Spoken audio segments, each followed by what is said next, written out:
Здравствуйте, друзья! Вы уже догадались, что готова моя пестрая юбка Гаде?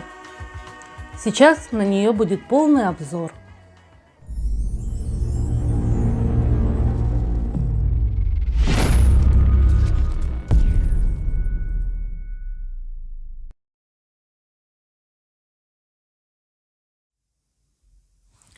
Юбка получилась. Получилось хорошо от А до Я. И сам процесс был спокойный, ровный, ровные петельки, ровная гладь. Никаких эксцессов, никаких неприятных сюрпризов не произошло. Как говорят многие, вязала, как песню пела. Да, точно спела песню.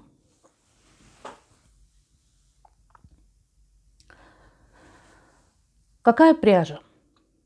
Стопроцентный акрил премиум турецкий. Naka Vision Anatolia. 210 метров на 100 грамм. Рекомендованы спицы от 4 до 4,5. Вязала на 4,5. Цвет, расцветка изумительная.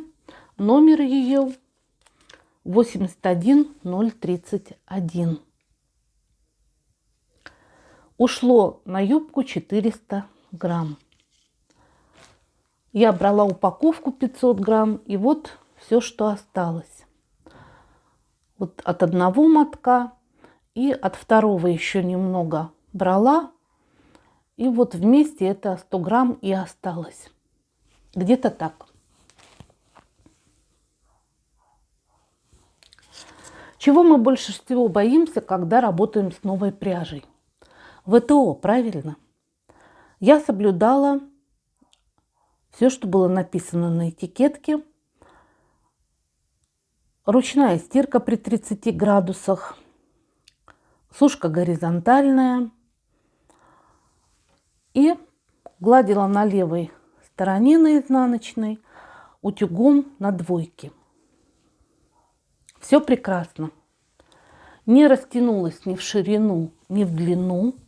В длину юбка как была 63 сантиметра, так и осталась. Даже она стала еще лучше, потому что, когда я связала, немножко полотно было плотноватое. И вот смягчилось после стирки и стало очень приятным. Хороший акрил, самое то для юбки. Не скрипучий, не колючий, не шипучий.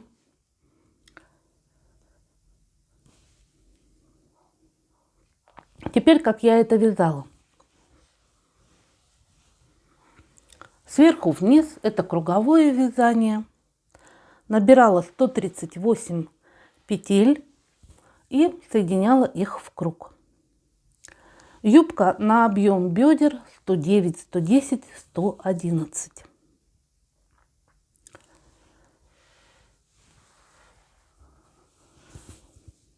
Первый ряд в первом ряду я начинала обозначать клинья. Юбка шестиклинка. Спереди 3, сзади 3.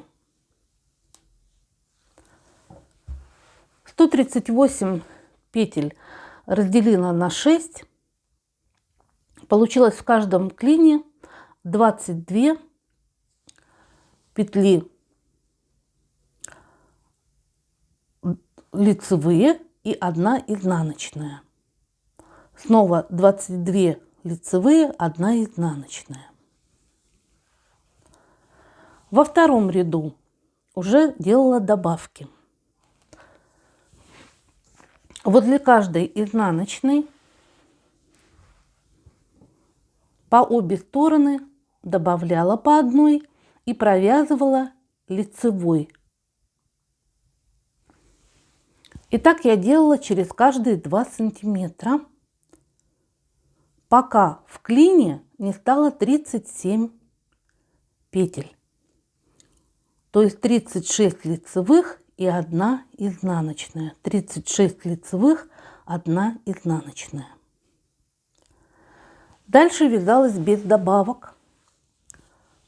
39 сантиметров в длину. И потом снова пошли добавки, потому что к низу снова идет расширение юбки. И вот такие вы видите клинья. Делала также по обе стороны от изнаночной петли, но провязывала уже изнаночными. И вот здесь, в этих клиньях, ну, где-то 27 изнаночных петель. Вот они у меня напоминают такую башню по форме. Мне такую и надо было форму. Здесь я добавляла через каждые 3 сантиметра, потом через 2. И вот к концу юбки, к самому концу, буквально, по-моему, было 2 или 3 добавки через ряд.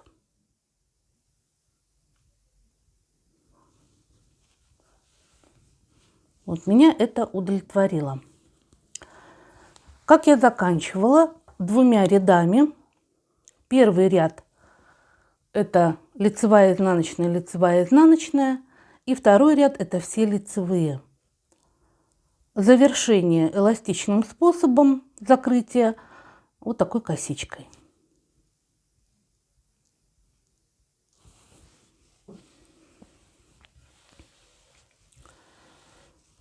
После того, как все было готово, приступила к резинке, которая в одну обвязку. И я думаю, больше и не надо. Толстая пряжа. Если особенно еще есть отложения спереди, то не надо никаких широких резинок и широких поясов. Это полустолбики с накидом. Лицевая, изнаночная, рельефные, лицевая, изнаночная. И, конечно же, спандекс моим любимым способом, такой темно-зеленый, ввязывала крючком. Кому интересно, как я это делаю, смотрите видео, ссылка вверху.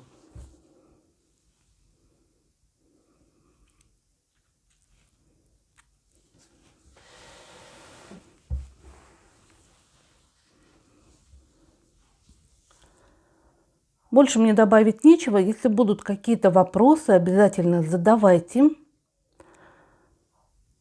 Вяжите себе такую юбку. Она, я думаю, пойдет на очень многие фигуры.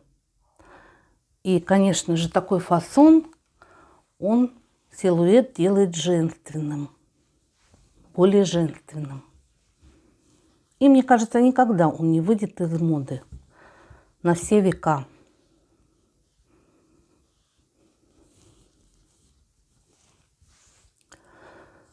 Жду вашей оценки. И хотелось бы не только в лайках и в дизлайках, но и в каких-то комментариях, что не понравилось, что понравилось, почему. Делитесь моим видео. Я буду вязать к этой юбке кофты. Конечно, обязательно я все вам покажу. Встретимся скоро. До свидания.